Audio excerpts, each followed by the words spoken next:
अगर आप शिक्षक हैं या शिक्षक बनना चाहते हैं, शिक्षा विभाग की खबरों से अपडेट होना चाहते हैं और शिक्षा विभाग में क्या प्रयोग हो रहे हैं और कौन से नए तोहफे दिए जा रहे हैं, ये तमाम जानकारी आज हम आपके बीच लेकर आए हैं। जी नमस्कार, मैं विपुल कुमार और आप देख रहे हैं सूर्य बिहार डिजिटल न्यूज़। अब हम बिहार के तमाम शिक्षक साथियों, अभ्यर्थियों और आम दर्शकों से अपील करना चाहते हैं कि ये आपका चैनल है। आपके प्यार आशीर्वाद से हम लाखों का आंकड़ा पार किए हैं। 1,12,000 परिवार का ये चैनल हो चुका है, जबकि फेसबुक पर हम 50,000 के आंकड़े को पार कर चुके हैं। अगर अभी तक आप इस चैनल को यूट्यूब पर सब्सक्राइब नहीं किए हैं तो सब्सक्राइब कर लीजिए, बेल आइकन को दबा लीजिए। हमारा व्हाट्सअप चैनल भी है और इस खबर के डिस्क्रिप्शन में उसका लिंक दिया हुआ है, उसे आप ज़रूर ज्वाइन कर लेंगे। अगर आप हमें फेसबुक पर देखते हैं तो पेज को फॉलो करना ना भूलें।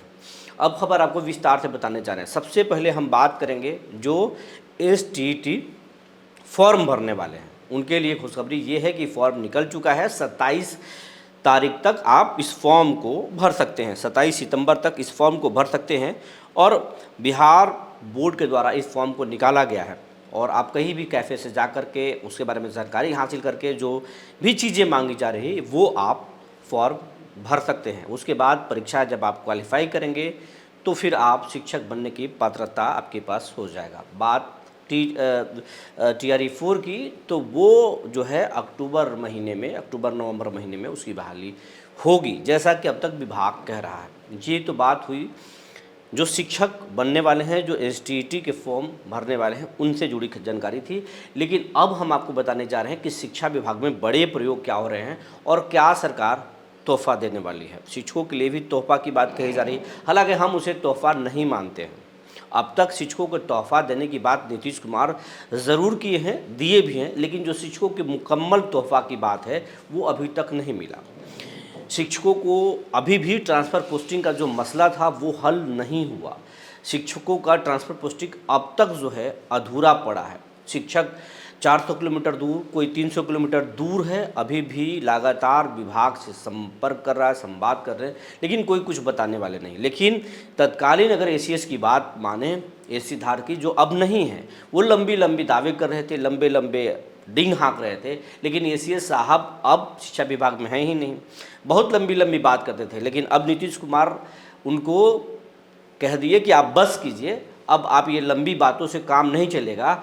जिन शिक्षकों के भरोसे हमें आगे बिहार के शिक्षा व्यवस्था को सुधारना है या हमें खुद चुनाव में जाना है, उन शिक्षकों का गुस्सा आपसे बढ़ रहा है। आप सिर्फ पत्र पर पत्र निकाल रहे हैं, लेकिन शिक्षकों की जो समस्याएं हैं वो ख़त्म नहीं हो रहा है। आप उसकी समस्याओं की जो फेरिस्त है लंबे कर रहे हैं। और लगातार ये बात हम कह रहे थे कि सिद्धार्थ जी की छुट्टी होगी। सिद्धार्थ अपनी मनमर्जी चला रहे हैं, लेकिन चलेगा नहीं। जब नीतीश कुमार ने जॉर्ज फर्नांडिस को नहीं छोड़ा, दिग्विजय सिंह जैसे करीबी को नहीं छोड़ा, प्रभुनाथ सिंह, उसके बाद में RCP सिंह, किसी को नीतीश नहीं छोड़े सिर्फ कुर्सी की वजह से। कभी RJD के भी थे तो पाला बदल के BJP के साथ आए, तो BJP से पाला बदल कर RJD के साथ गए। ये नीतीश कुमार करते रहे हैं, अपनी कुर्सी पर आंच नहीं आने देते। लेकिन अगर कुर्सी पर कोई आंच उनका ब्यूरोक्रेट ला दे और खुद सरकार का सबसे बड़ा अधिकारी माने, तो ये उसकी सबसे बड़ी भूल थी। और ये भूल न सिर्फ KK पाठक ने किया था, बल्कि यही भूल सिद्धार्थ भी कर रहे थे। उनको गुमान था कि हम नीतीश के खासम खास हैं, लेकिन ये गुमान भी टूट गया। अब उनके जगह पर बी राजेंद्र आ गए हैं, वो भी कुछ प्रयोग कर रहे हैं। उन्होंने भी नीतीश कुमार के भरोसे पर खरा उतरने का वादा किया है और वो कुछ प्रयोग कर रहे हैं। उन्होंने एक फरमान दिया है, सबसे पहले शिक्षकों के दर्द पर मरहम लगाने की बात कही है। उन्होंने जिला के सभी DO को आदेश दिया है कि दीपावली और छठ से पहले और दशहरा से पहले जो शिक्षकों का जो बकाया वेतन है, उन वेतन को भुगतान कर दिया जाए। भरोसा नहीं है तो इस खबर को ज़रा देख लीजिए। आप खबर को देख लिए। ये शिक्षकों के जो है वेतन से जुड़ा मसला है। इसके साथ साथ हमने आपको बताया था बकाया एरियर को लेकर भी आदेश दिए गए हैं और कहा गया है कि जो भी एरियर शिक्षकों का बकाया है उसको जल्द से जल्द ख़त्म कीजिए।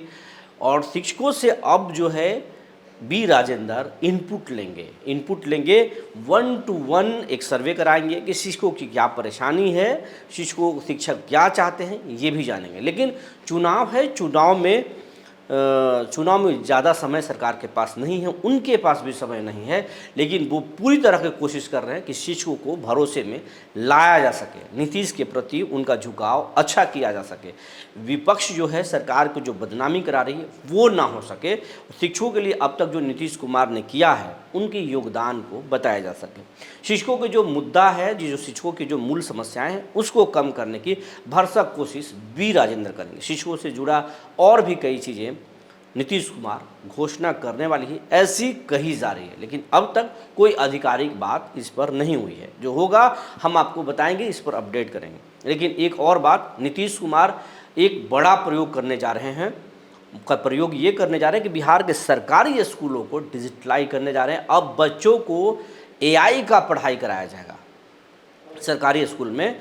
6 क्लास से लेकर आपको मैं सबसे पहले बताऊं तो आप देखिए, ये जो है बिहार जो है एआई और डिजिटल स्किल्स एजुकेशन जो है वो देगी बिहार के 1 करोड़ स्टूडेंट को। नीतीश कुमार ये फ़ायदा पहुंचाना चाहते हैं। इसके लिए बिहार के स्कूलों में जो है डिजिटल क्लासेस, स्मार्ट क्लासेस बनाए जाएंगे, एआई की वहाँ पे बच्चों की जानकारी दी जाएगी।